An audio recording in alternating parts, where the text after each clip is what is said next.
Get this poorly dressed black man away from our VIP table, now! A couple at table 11 demand the manager remove the black man 2 tables away. Table 13, VIP section, gray hoodie, dirt-stained work boots, reading a menu quietly. Look at what he's wearing, the woman says. Work clothes. He doesn't belong in VIP. We paid $500 per person to not sit near people like that. Her husband stands. Kick him from this section. People dressed like him don't eat at places like this. Other VIP diners watch, some nod agreement. The general manager appears. Sir, he has a reservation. I don't care. Remove him from VIP or we're leaving. The black man looks up, calm. I have a reservation. Then someone made a mistake seating you here. What this couple doesn't know, what the manager is about to tell them, will make them nearly faint in front of everyone. Stay. Justice is coming. 30 minutes earlier. Brandon Foster pushes open the heavy oak doors of the Sterling room. Work boots against polished marble. The sound echoes through the entrance. Gray hoodie zipped halfway. Faded jeans with actual dirt from his morning inspection of the kitchen renovation 3 blocks away.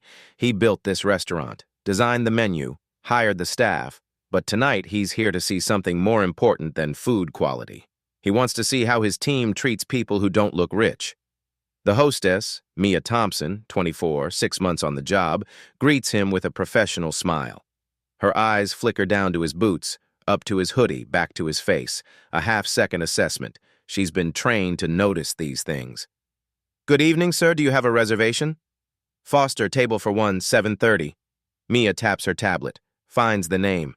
Her finger hovers over the seating chart for just a moment. Brandon watches her decide. Will she seat the guy in work clothes at the bar? Suggest he'd be more comfortable in the main dining room? She doesn't. She smiles. Right this way, Mr. Foster. She leads him through the main dining room. White tablecloths, soft jazz from hidden speakers, the scent of seared duck and truffle oil. Past families celebrating anniversaries, past couples on first dates, past the velvet rope, subtle, burgundy, expensive, into the VIP section. Tables 10 through 16, elevated 3 steps above the main floor. Better lighting, wider spacing, the quiet confidence of people who believe they've earned their position in this room. Brandon has visited 8 of his restaurants this way over the past year, dressed exactly like this, testing whether his staff see customers or clothes. Most locations passed. 2 didn't. Those managers no longer work for him. Mia seats him at table 13, corner position, view of the entire restaurant. Your server will be right with you, she says warmly. Brandon settles into the leather chair, opens the menu, studies the duck confit he approved last week, the sommelier's wine pairings, the seasonal risotto his head chef spent 2 months perfecting. Everything feels right. The energy is good. The service flow looks smooth. 2 tables away, Trevor and Vanessa Hayes are finishing their appetizers. Table 11. They've been VIP members for 8 months. Spend approximately $2,000 monthly at Charleston's upscale restaurants. Post reviews on social media. Consider themselves connoisseurs. Trevor wears a custom-tailored suit, Patek Philippe watch, Princeton class ring. He made his money in pharmaceutical sales, drives a BMW, lives in a historic district townhouse. Vanessa, influencer, 32,000 Instagram followers, photographs her tuna tartare from 3 angles. She's wearing more jewelry than most people earn in a month. They represent exactly the clientele Brandon never wanted to attract. A server brings Brandon water, crystal glass, precise placement. Good evening, sir. Can I start you with something from the bar? Water is fine for now, thank you. The server nods and disappears. Professional, polite, no judgment about the hoodie. Brandon makes a mental note. This kid is doing well. He doesn't notice Trevor glance his way. Doesn't see Trevor's eyes narrow at the work boots. Doesn't catch the moment Trevor leans toward his wife and whispers something that makes her look up from her phone. The jazz plays softly.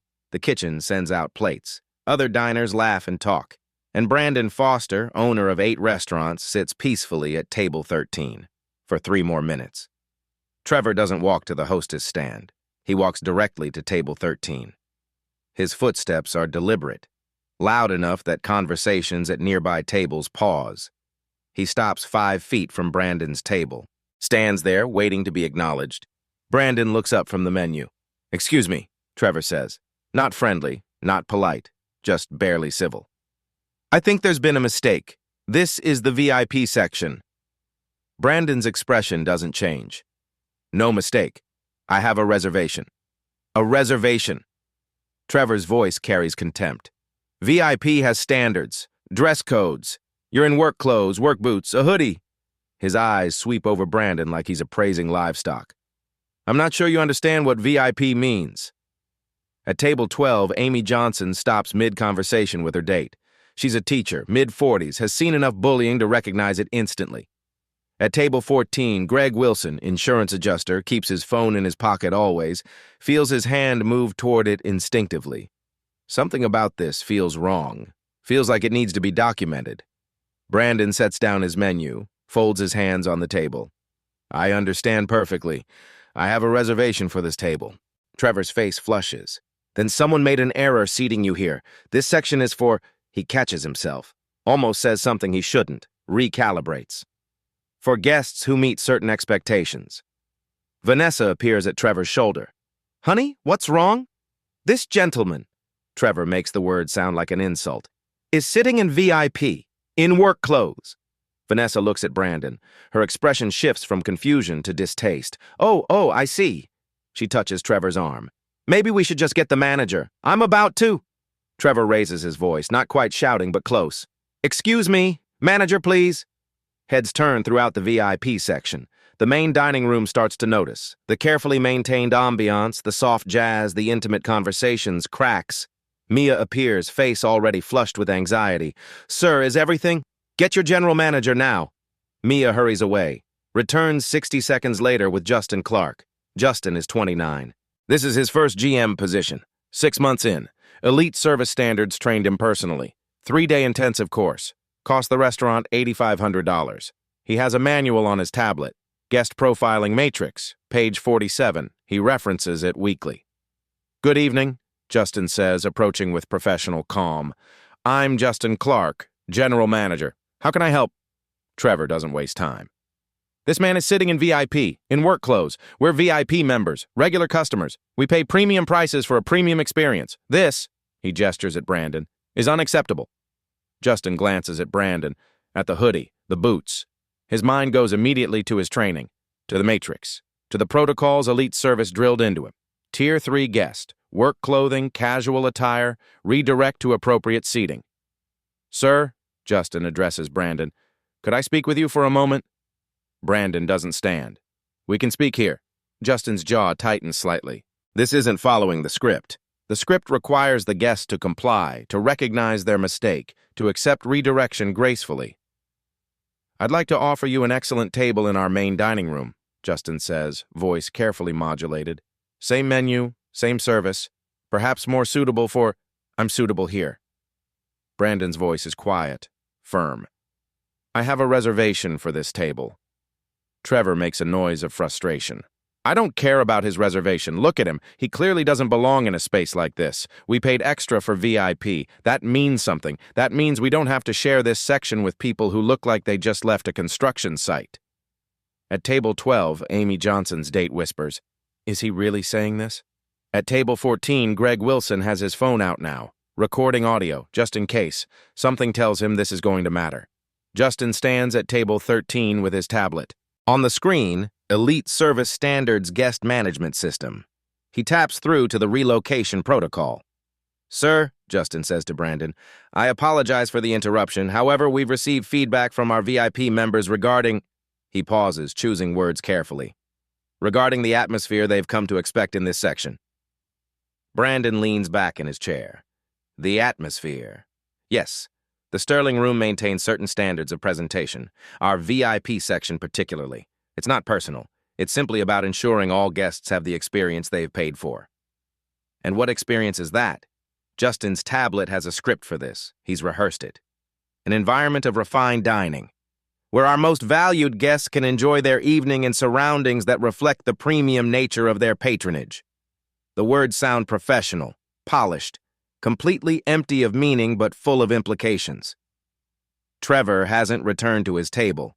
He's still standing near Brandon, arms crossed. What he's trying to say politely is that VIP has standards. You're not meeting them. This isn't personal. It's just reality. Some spaces are for some people. This space isn't for you. At table 10, an older couple in expensive clothing watch silently. The woman looks uncomfortable. The man's face is carefully neutral. They don't intervene. At table 16, two business executives in suits exchange glances. One shakes his head slightly, the other shrugs. Neither speaks up. At table 12, Amy Johnson has had enough. She stands. This is completely inappropriate. The man has a reservation. He's sitting quietly. He hasn't done anything wrong.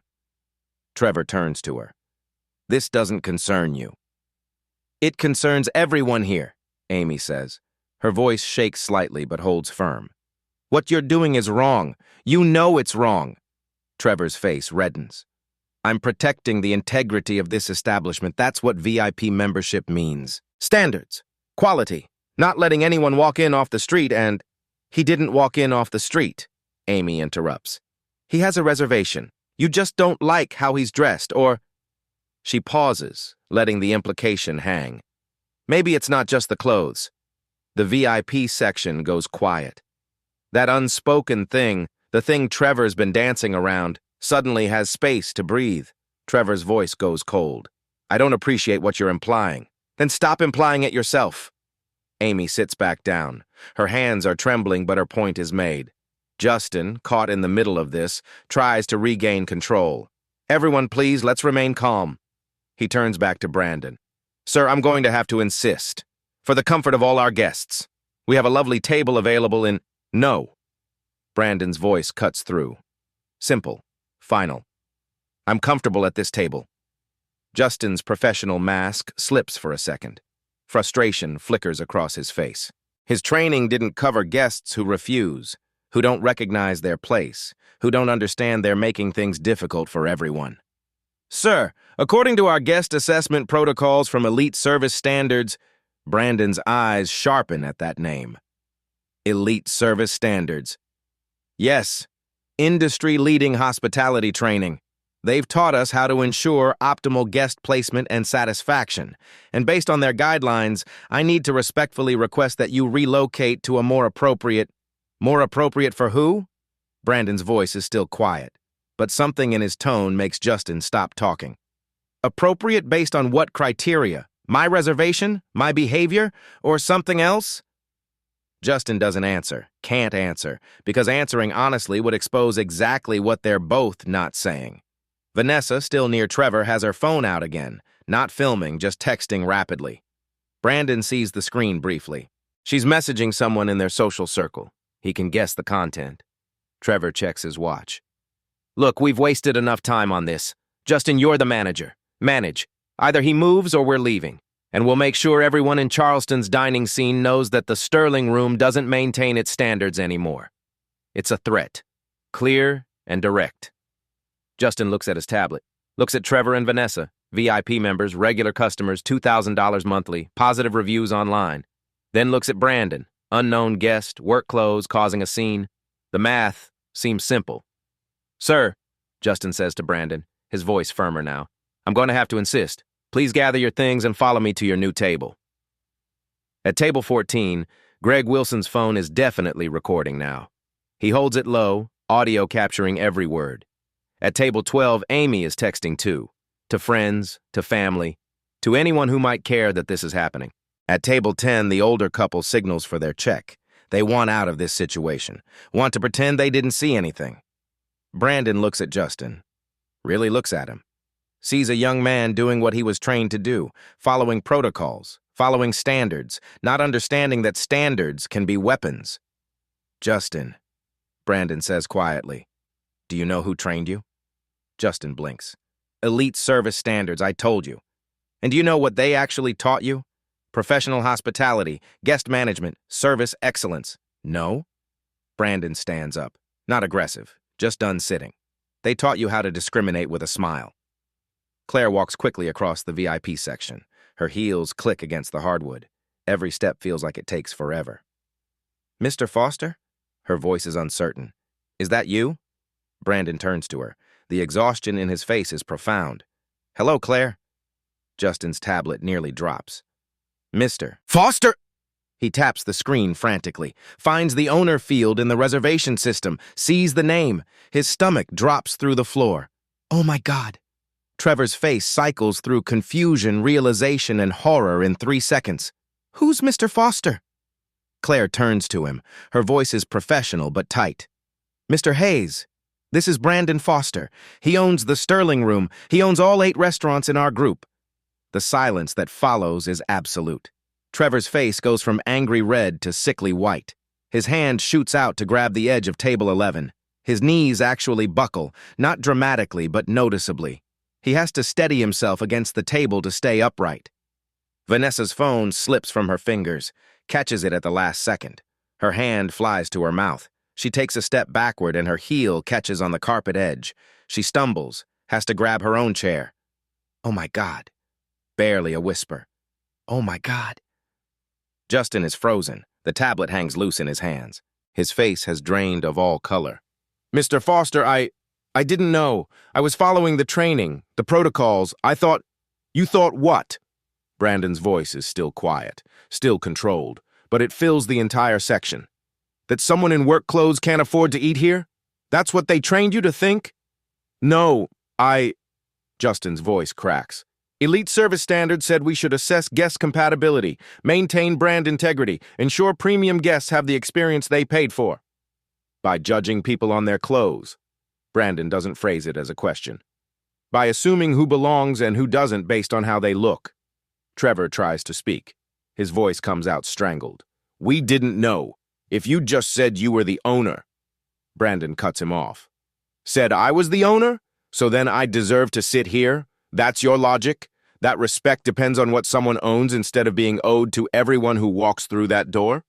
Trevor has no response. Neither does Vanessa. At table 12, Amy Johnson's date whispers, "Holy shit." At table 14, Greg Wilson is still recording. His hand shakes slightly. This is the most important audio file he's ever captured.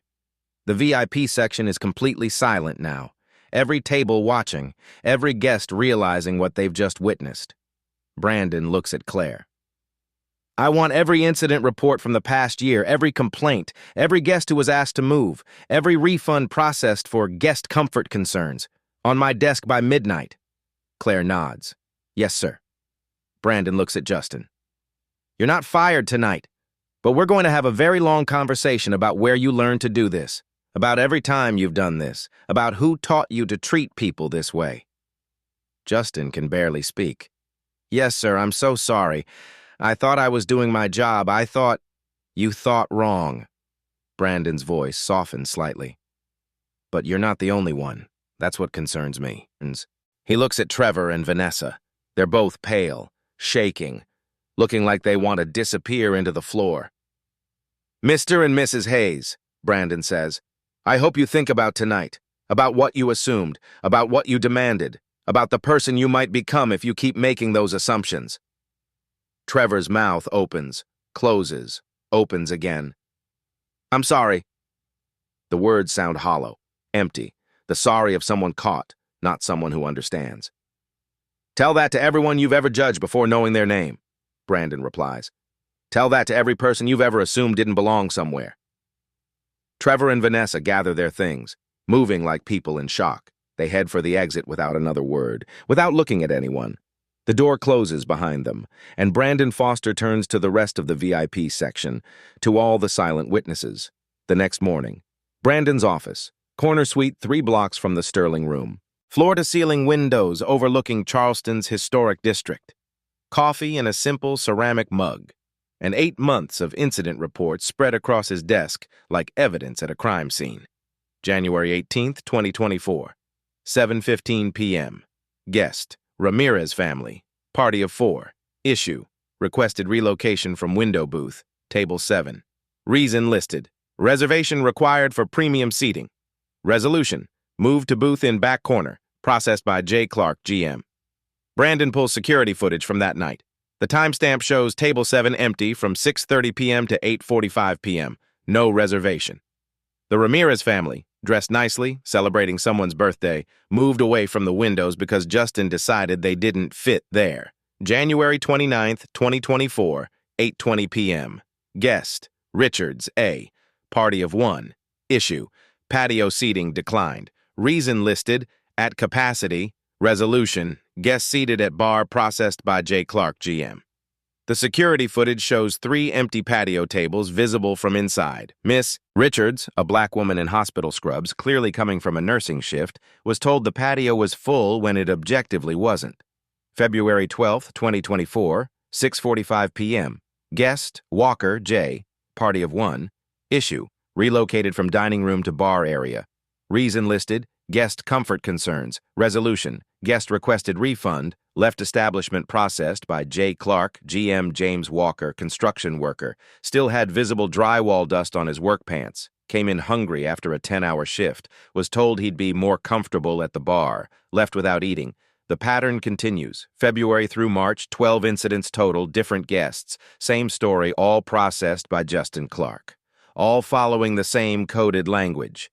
Guest comfort. Appropriate seating. Establishment standards. All non-white or working-class guests. Claire knocks on Brandon's door. She looks like she hasn't slept. Mr. Foster, I've found the Slack messages. She hands him printouts. Internal staff communications. The kind that were never meant to be seen outside the team. March 2nd, 2024. 2:43 p.m. Justin Clark. Remember elite service training. Assess guest fit before seating premium areas. If you're unsure, ask me first. March 8th, 2024, 7:18 p.m. Server, Mia. Table 9 wants to move to VIP. They don't have VIP reservation. What should I do? Justin Clark. What's their presentation? Mia. Casual. Jeans and t-shirts. Justin Clark. Politely suggest VIP is fully reserved tonight. Keep them in main room. March 10th, 2024, 8:52 p.m. Server. Jake. Had a situation. 2 guys wanted patio seating, urban-style clothing, heavy jewelry. Felt off, redirected to bar. Justin Clark, good instinct. That's exactly what Elite taught us. Trust your assessment. Brandon reads urban-style clothing 3 times. The code isn't even subtle. He picks up his phone, makes a call. Charleston Tribune, Sarah Martinez speaking. Miss Martinez, this is Brandon Foster. I own the Sterling Room restaurant. I have a story you need to hear, and I have documentation. Sarah Martinez arrives 90 minutes later. 28 years old, food critic turned investigative journalist. She built her reputation on restaurant reviews but made her name exposing labor violations in Charleston's hospitality industry. She brings a recorder, a notebook, and the instinct of someone who knows when a story is bigger than it appears. Brandon shows her everything. The incident reports, the Slack messages, the security footage, and the thing that made him call her, the anonymous email. It arrived at 6:48 a.m. Subject line: you need to see what they taught us. Sender: anonymous at protonmail.com. Attachment: PDF. Elite Service Standards Employee Training Manual version 3.2. Copyright 2023. Sarah opens it on Brandon's laptop, scrolls to page 47. Guest Profiling Matrix Tier 1. Premium Seating. Recommended: professional attire, suits, business casual, upscale evening wear. Affluence indicators: jewelry, watches, designer accessories. Confident demeanor, articulate speech. Standard American English accent Tier 2. Standard seating. Appropriate: casual but neat clothing. Moderate spending signals. Polite but reserved demeanor. Tier 3. Redirect alternative seating. Work clothing, athletic wear, urban fashion styles. Heavy accents, non-standard English. Unpredictable behavior patterns. Groups that may disrupt premium ambiance. Sarah's pen stops moving. Urban fashion styles? Keep reading, Brandon says. Page 50. Section title: Maintaining Premium Ambience. Brand integrity requires consistency in guest experience. Premium establishments must preserve the atmosphere their high-value customers expect. When guests present characteristics inconsistent with your brand positioning, gentle redirection protects both the establishment's reputation and the guest's comfort. Script for Tier 3 Guest Management. For your comfort, I'd like to suggest you might prefer our more casual seating area. This section requires a specific dress code. Always frame redirection as serving the guest's best interest. This positions your staff as helpful rather than exclusionary. Sarah looks up. Her voice is carefully controlled. This is a training manual for discrimination. That's what I thought. I needed someone objective to confirm I wasn't misreading it. You're not. Sarah starts photographing pages with her phone. How many restaurants use this training? Claire has that answer. She's been researching all morning. 43 Charleston restaurants, all contracted with elite service standards for staff training. Sarah's eyes widen. 43? Monthly fees range from $7,000 to $10,000, Claire continues. Elite Service has been operating in Charleston for 14 months. Basic math. That's approximately $365,000 per month. Over $5 million total, from teaching restaurants how to discriminate without getting sued. Sarah is typing rapidly now. Do you know who owns Elite Service Standards? Brandon pulls up a business license search. Richard Caldwell, 56 years old, former hospitality director at Grandeur Hotels, left that position in 2019. Why'd he leave? That, Brandon says, is something you might want to investigate. Sarah spends the next week doing exactly that. She calls hotels, pulls court records, interviews former employees, and on March 25th, she publishes. Charleston Tribune. Front page online, VIP treatment or VIP discrimination, local restaurants training protocol under fire, by Sarah Martinez. The article includes asterisk security footage from March 15th, Brandon at table 13, Trevor's confrontation, the full scene, asterisk, excerpts from the 12 incident reports, asterisk, screenshots of the Slack messages, asterisk sections from the Elite Service Training Manual, asterisk. Brandon's statement, I built these restaurants to welcome everyone. Someone taught my staff to do the opposite. By midnight, 15,000 views. By morning, CNN picks it up. By noon, 50,000 shares on social media. And in Brandon's inbox at 2:34 p.m., a cease and desist letter from Caldwell and Associates legal team. Subject urgent, legal action required, date March 25, 2024. Mr. Foster, our client, Elite Service Standards, LLC, vehemently denies all allegations published in the Charleston Tribune article dated March 25, 2024. The training materials referenced were obtained illegally and taken out of context. They do not represent our company's values or practices. We demand 1. Immediate retraction of all statements to media 2, removal of proprietary training materials from public view 3, public apology for defamatory claims. Failure to comply within 48 hours will result in legal action seeking damages of no less than $500,000 for defamation, theft of intellectual property, and tortious interference with business relationships. Regards, James Whitmore, Senior Counsel Caldwell and Associates Brandon forwards it to Sarah. Her response arrives 60 seconds later. Good. They're scared. That means we're on to something. Keep digging. I'll handle the legal threats. The Charleston Tribune's legal team reviews the article. 6 hours of analysis. Their conclusion delivered to the editor at 8:47 p.m. We have documentation for every claim, security footage, business records. Training materials provided by an inside source. We're not retracting anything. The next morning, the Tribune publishes a follow-up.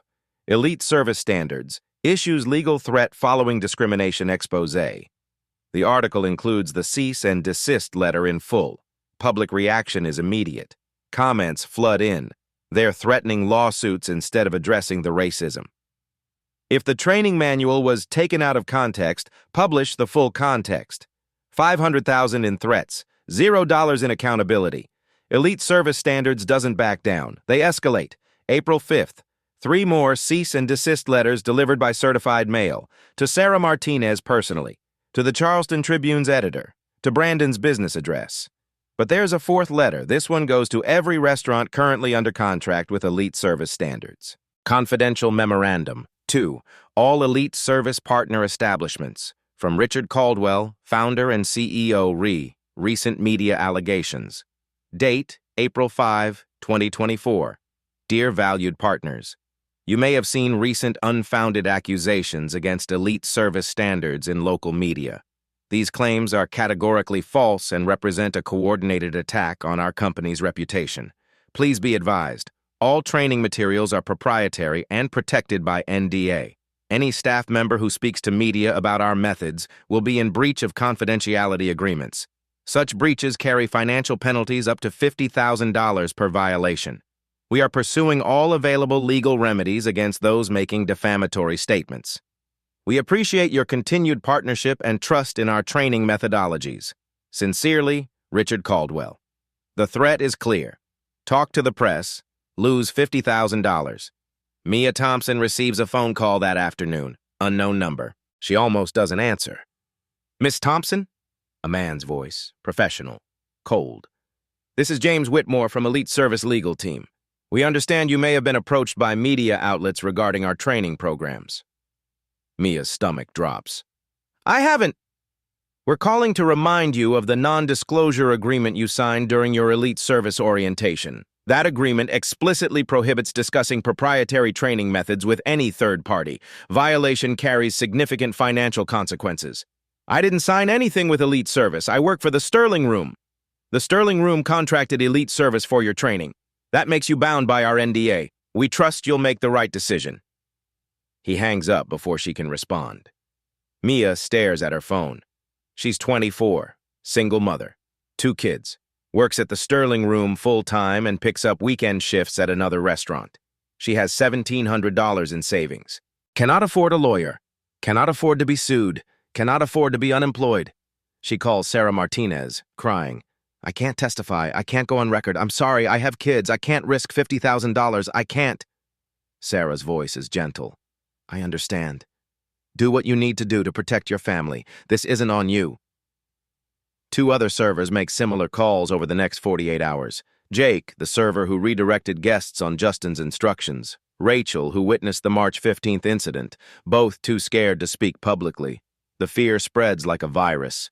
Meanwhile, Elite Service makes a different kind of move. They contact the Tribune's advertisers. 3 restaurants. All use Elite Service training. All spend significant money on Tribune ads. The message is subtle but clear. Continued association with inflammatory reporting might damage business relationships. One restaurant pulls its ads immediately. We can't afford controversy, the owner tells the Tribune's ad sales team. Elite Service trains half the city. We can't alienate them. A second restaurant calls 2 days later. Same message, different wording, same result. Brandon receives his own pressure. A settlement offer arrives April 10th. Confidential settlement proposal, Elite Service Standards, LLC v. Brandon Foster. Terms, payment to Mr. Foster, $250,000. Joint public statement, misunderstanding regarding training materials context. All parties agree to mutual non-disparagement. Removal of training materials from public domain. Case closed with no admission of wrongdoing. Offer expires April 17, 2024. Brandon's lawyers review it. Their advice is unanimous. Take it. It's a strong offer, his lead attorney says. You avoid a lengthy legal battle. The restaurant's reputation stays intact. $250,000 is nothing to sneeze at. You walk away clean. Brandon sits with the offer for 2 days. Reads it repeatedly. $250,000. An apology of sorts. An end to the stress. He thinks about Maria Torres, the housekeeper who saved for months to take her daughter somewhere nice, who was told the patio was closed when it wasn't, who won't speak publicly because she cleans houses for people who use Elite Service training in their businesses. He thinks about James Walker, construction worker, turned away from a meal after a 10-hour shift because he had drywall dust on his pants. He thinks about Devin Martinez, law student, told no tables were available while watching white couples get seated. He thinks about the 12 people documented and all the people who weren't documented, who never complained, who just accepted that certain spaces weren't for them. On April 12th, Brandon calls his lawyer. No settlement, we keep going. Brandon, they're going to fight this hard. Let them. I have the truth. That has to count for something. But Elite Service has one final card. On April 13th, Richard Caldwell releases a video statement. High-quality production, expensive suit, warm office background with leather-bound books and family photos, every detail calculated. Caldwell looks directly into the camera. His voice is measured, reasonable, almost hurt. I've spent 30 years in hospitality, he says. I've trained over 10,000 restaurant professionals. These accusations don't just attack my company, they attack an entire industry's commitment to service excellence. He pauses, lets the moment breathe. Our guest profiling matrix isn't about discrimination. It's about understanding customer expectations, about helping staff provide appropriate service. Every luxury brand in the world uses similar assessment tools. That's not bigotry, that's business. Another pause. He looks genuinely wounded.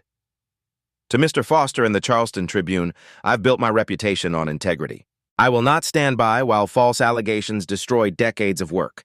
We're prepared to defend ourselves vigorously, but I'd prefer dialogue, understanding, because at the end of the day, we're all just trying to serve our customers well. Kuyen Panhoy, compliance. The video is masterful. It makes elite service sound reasonable, makes Caldwell sound like a victim, makes anyone questioning them sound like they're attacking business itself. The video gets shared by Charleston hospitality industry groups. Comments appear. Finally, someone standing up to cancel culture. Elite service trains professionals, period. One incident blown out of proportion. The narrative shifts. Elite service plays the long game. Despite Justin's commitment, the pressure doesn't stop. The week of April 8th through 14th feels endless. 4 servers quit the Sterling room, not because of Brandon, because they're terrified, because lawsuits feel inevitable, because they have rent to pay and kids to feed and can't afford to be collateral damage in someone else's fight for justice. The restaurant feels different now, heavier. Every shift carries tension. Staff members speak in careful whispers. Customers come in 2 types, those avoiding the place entirely and those who come specifically to see where it happened. Neither group is comfortable. Neither group is welcome for the right reasons. Reservations drop 15%. Anonymous online reviews appear. Too political. Used to be about food, now it's about drama. Taking sides ruins restaurants. Brandon sits in his office late on April 13th. The settlement offer is still on his desk. $250,000. He picks it up, reads it again. Peace, safety, an end to this. Claire finds him there at 11 p.m. You're thinking about taking it? It's not a question. Brandon doesn't deny it. Maybe closing this location is the answer. Start over somewhere else. Somewhere this didn't happen. And the other 42 restaurants using elite system? Silence. Mr. Foster, if you close, if you settle, if you walk away, elite service wins. They keep training people to discriminate. They keep collecting $300,000 monthly, and every manager they trained keeps doing exactly what Justin did. I know, Brandon's voice is barely audible. But I asked people to come forward, to tell their stories. Now they're targets. Maria Torres might lose clients because wealthy people don't want controversy. James Walker's supervisor asked him to keep things quiet after his face appeared in the Tribune. Devin's fine. He's a law student. He can handle this. But the others? He sets down the paper, looks at Claire. What right do I have to ask working people to sacrifice their livelihoods for my principles? Claire has no good answer. The next morning, Brandon drives to Maria Torres's neighborhood. Small houses with chain-link fences. Kids riding bikes, basketball hoops in driveways. He parks outside her address, sits there for 10 minutes working up the courage to knock. Maria opens the door. Recognition crosses her face, then wariness. Mr. Foster. Miss Torres, I'm sorry to come unannounced. I wanted to talk about the case.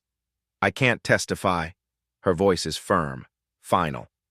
I told my story to the reporter, that's all I can do. I understand. Do you? Maria's eyes are tired, older than her 34 years. I clean houses for people like Trevor Hayes, rich people in the historic district, people who know each other, who talk. If I become the woman who causes problems, who files lawsuits, who makes noise, I lose clients. That's how this works. You can afford to fight. I can't. The words hit like physical blows. Thank you for trying, Maria continues. For caring enough to try. But don't ask me to sacrifice my daughter's stability for justice. Justice doesn't pay my rent. It doesn't buy groceries. It doesn't keep the lights on. She closes the door, polite but absolute. Brandon stands on her porch, understanding the true cost of what he's asking. The privilege of fighting back. The luxury of principles when you're not living paycheck to paycheck. He drives home in silence, sits in his parked car for 20 minutes, pulls out his phone, opens his email. The settlement offer is still there. He types a new message. Subject line, Re-Settlement Discussion. Dear Mr. Whitmore and Elite Service Legal Team, I have carefully considered your settlement offer. My response is... His phone buzzes. Unknown number. Text message. Mr. Foster, my name is Devin Martinez. I'm the law student who was turned away March 3rd. I'm not scared of Elite's lawyers. I know how to research. I know how to organize. And I've been finding the others. We can fight back together. Are you still in... Brandon stares at the text for a full minute.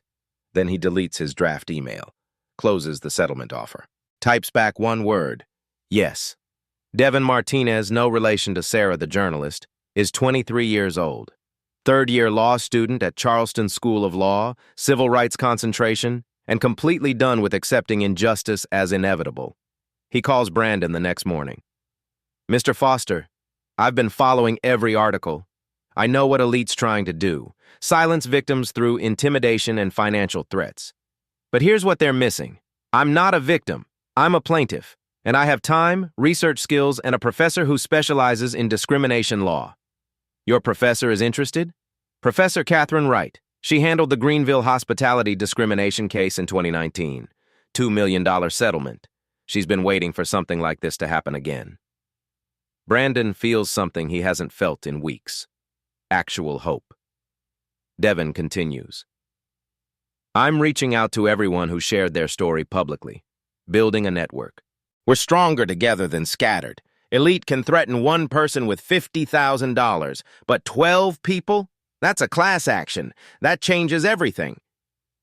By April 15th, Devin has connected with 8 people. They start a group chat, share experiences, compare dates and details. The pattern becomes overwhelming when laid side by side. Same scripts, same coded language, same polite redirection, different restaurants, but all trained by elite service standards. Sarah publishes another article on April 16th. This time, the comment section explodes. 68 responses by evening, people from all over Charleston sharing similar stories. At James Construction, February 12th, Sterling Room, told dining room full. Watched white couple walk in 5 minutes later, seated immediately. At Maria Homes, I couldn't speak before, but I'm done being quiet. It happened to me too. February 17th. At Devon Law Student, March 3rd, told no tables. They seated 3 white couples right in front of me. I stood there and watched. I'm fighting back. A hashtag emerges organically. Hash dress code or discrimination. It trends locally, then regionally, then nationally. TikTok videos about the case start appearing. One reenactment, an actor in a hoodie, another actor pointing and demanding removal, hits 500,000 views in 24 hours. The comments are savage. Imagine complaining about someone's hoodie, then finding out he owns the building. Trevor Hayes really said kick him out to the owner. The way his knees buckled when he found out. City Councilwoman Andrea Taylor sees the Tribune articles over breakfast on April 17th. Sees constituent emails flooding her office. Sees a pattern that can't be ignored. She makes a phone call. Mr. Foster, this is Councilwoman Taylor. I'm opening a formal inquiry into Elite Service Standards business practices. If these allegations are substantiated, they shouldn't be licensed to operate in Charleston. Brandon nearly drops his phone. You can review their business license. I can require compliance audits, review discrimination complaints, suspend operations if violations are proven. But I need evidence, real, documented evidence. Can you provide that? Yes, ma'am. All of it. Then I'm scheduling a public hearing, April 18th, 6 p.m. City Hall. Elite Service will be required to respond under oath. So will anyone else who wants to testify. Can you be there? Absolutely. The media returns. What was fading from headlines reignites. NBC affiliate does a segment. Local news runs daily updates. This isn't just a restaurant story anymore. It's a city accountability moment. 12 incidents, 12 people who stayed quiet because the system made them feel powerless. But when they spoke together, that's when the cracks started showing. If this has ever happened to you, if you've been judged, dismissed, or told you don't belong because of how you looked, drop a comment below. You're not imagining it. Your experience matters. This is how change starts. The email arrives at 3:14 a.m. Sarah wakes to her phone buzzing insistently, opens the message, finds a link to an unlisted Vimeo account, password protected, but the anonymous source provided credentials. She logs in. 12 training modules appear: professional production, elite service standards branding, and Module 7, maintaining premium ambiance. Sarah watches it at her kitchen table. Coffee grows cold beside her. The sun rises outside, and by the time the video ends, she knows this is the evidence that changes everything. The instructor is Richard Caldwell himself. Expensive suit, warm professional smile, standing in a well-lit studio like he's teaching a college course. Excellence in hospitality isn't just about food quality, Caldwell says to the camera.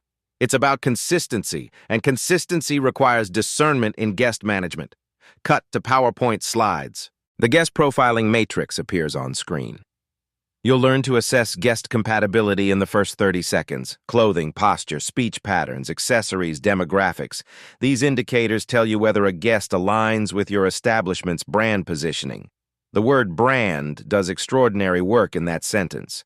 Caldwell continues, voice still warm and reasonable.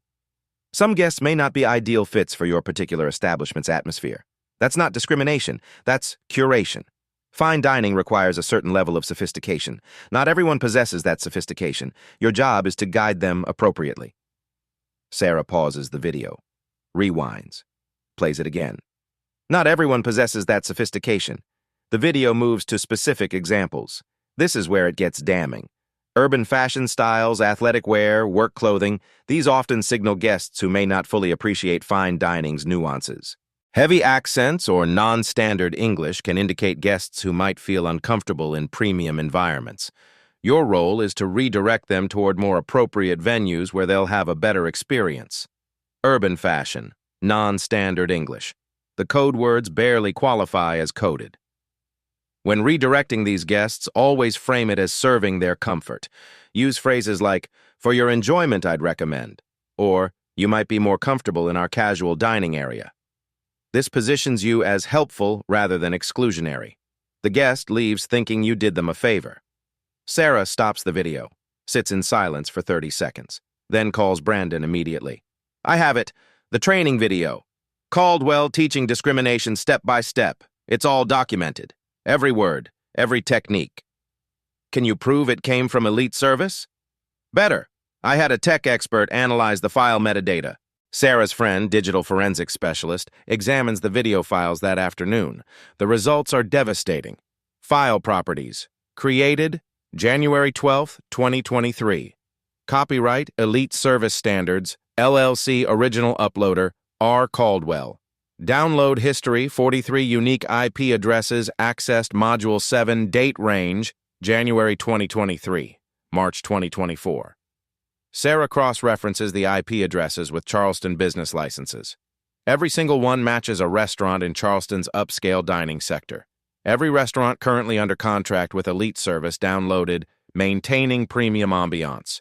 43 restaurants, 14 months. Systematic training in how to discriminate without using explicitly illegal language. Sarah creates a glossary from the video transcript.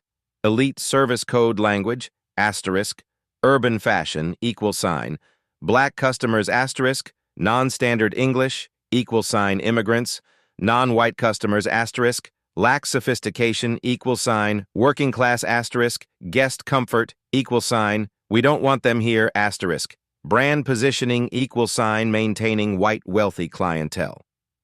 She sends everything to Professor Catherine Wright, waits for legal analysis. Professor Wright calls back in 90 minutes. Her voice is steel.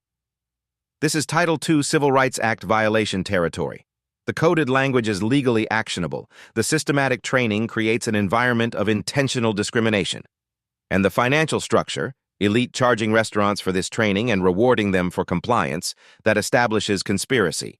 This is prosecutable. Sarah publishes on April 13th. The headline writes itself. Training videos reveal coded racism. Elite service standards taught restaurants how to discriminate legally. The article includes asterisk video clips with transcript excerpts, asterisk full code language, glossary asterisk, metadata analysis proving 43 restaurant downloads asterisk, Professor Wright's legal opinion, asterisk, financial breakdown, $8, $500 a month x 43 restaurants, x 14 months =, $5.1 million in discrimination training revenue. By 6 p.m., South Carolina Attorney General announces investigation. By 9 p.m., 6 restaurants publicly terminate Elite Service contracts. By midnight, the story is national news. This is where most stories end. The powerful threaten lawsuits. The vulnerable stay quiet. But not this time. Stay with me. What happens next is exactly why receipts matter, why documentation matters, why refusing to stay silent matters. April 18th, 6 p.m., Charleston City Hall Council Chambers. 200 people packed into seats designed for 150. Media cameras line the back wall. The air vibrates with anticipation. Councilwoman Andrea Taylor calls the hearing to order. We're here to determine whether Elite Service Standards LLC violated Charleston's anti-discrimination ordinances and whether their business license should be suspended or revoked. Richard Caldwell sits at the respondent table. 3 lawyers in expensive suits beside him. They look confident, prepared, like they've been through this before. Testimony order, Brandon Foster first, then Devin Martinez, then James Walker, then Caldwell. Brandon takes the witness chair, raises his right hand, swears to tell the truth. Mr. Foster, Andrea begins, please describe the events of March 15th in your own words. Brandon's voice is steady, quiet, but it carries through the chamber. I was judged in 15 seconds, by my hoodie, by my work boots, not by my reservation, not by my behavior, by assumptions about who deserves to occupy certain spaces. He pauses, looks at the packed gallery. But this isn't about me. I own 8 restaurants. I can walk into any dining room in this city and get seated. What about James Walker, Maria Torres, Devin Martinez? They don't have that privilege. They walked into establishments that gladly took their money but didn't want their presence. Another pause. The room is completely silent. Respect isn't earned by what you wear, it's owed to everyone who walks through the door. The gallery erupts in applause. Andrea gavels for order. Devin testifies next. I'm 23, law student. I wore jeans and a backpack because I came from class. I was told every table was reserved. Then I watched 3 white couples walk in and get seated immediately. I stood there. I watched. This isn't sensitivity, this is discrimination, James Walker testifies. His voice shakes but holds firm. I work construction, 10-hour days. I came in hungry, wanted a nice meal, still had dust on my work pants. They looked at me like I'd wandered into the wrong building. Made me feel like I didn't deserve to eat somewhere nice. Like working with your hands means you don't belong in certain places. Maria Torres submits a written statement, read by Andrea. 3 anonymous victims follow, voices disguised by audio modulation. Each story follows the same pattern. Different dates, same humiliation. Then Richard Caldwell takes the stand. His lawyer speaks first. Our client categorically denies teaching discrimination. The training materials emphasize service excellence. Any individual manager's misapplication is not Elite Services' responsibility. Andrea cuts in. Mr. Caldwell, your training video uses the phrase urban fashion styles. Define that for us. Caldwell shifts slightly. It refers to contemporary metropolitan fashion trends. Is urban a synonym for black customers? Absolutely not. That's a willful misinterpretation. Then explain why 12 non-white customers were redirected using exact scripts from your training manual. Caldwell has no answer. His lawyer whispers urgently.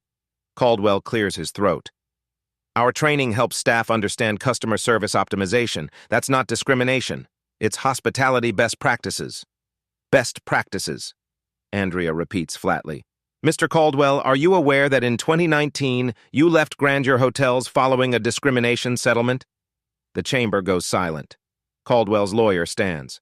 That matter was resolved confidentially with no admission of wrongdoing. This isn't a court of law, counselor. It's a license review. I'm allowed to consider relevant history.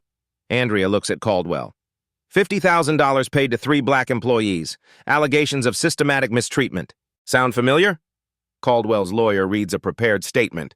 The Grandeur matter involved employment disputes, not customer service. It was resolved amicably. Elite Service Standards has trained thousands of hospitality professionals with 0 complaints until this coordinated campaign. We maintain our innocence and believe these allegations ignore context and business realities. Justin Clark testifies last. I thought I was following industry standards. Elite Service trained me to assess guests based on appearance. They called it quality control, brand protection. I was wrong. I hurt people. But I didn't invent this system. I was taught it. And 42 other managers were taught the same thing. The hearing runs 4 hours. Testimony, evidence, cross-examination.